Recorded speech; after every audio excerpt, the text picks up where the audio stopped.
Welcome back to King 5 News. Surveillance video shows a man vandalizing buildings at the state capitol campus in Olympia. He didn't do a lot of damage, but some of the repairs may take months and cost taxpayers thousands. King 5's Drew Mickelson is live at the Capitol tonight with more. Drew.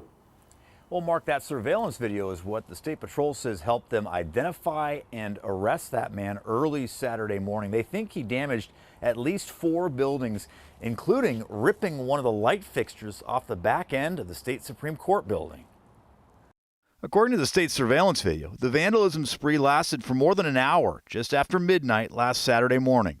The man damaged a key card reader and the disabled door entry system at WSP's headquarters, where he also tried pulling down a disabled parking sign.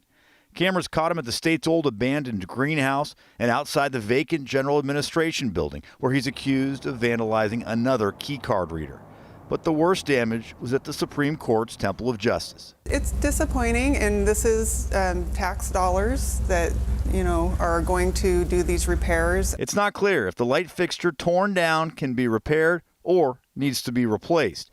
Either way, the work will take months because, like most buildings on the Capitol campus, the temple is on the Registry of Historic Places. We need to consult with historic experts. We need to talk to the conservator who helps out with the campus. They recommend companies that can look at materials and other things that comply with standards for historic preservation. The man was arrested, cited, and released Saturday morning. At the time, troopers only knew about the Temple of Justice vandalism.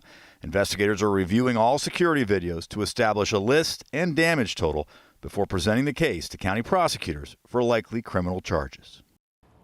The State Patrol says the man did not give any explanation or a confession. He instead made, quote, outlandish statements about somebody that the state says does not exist.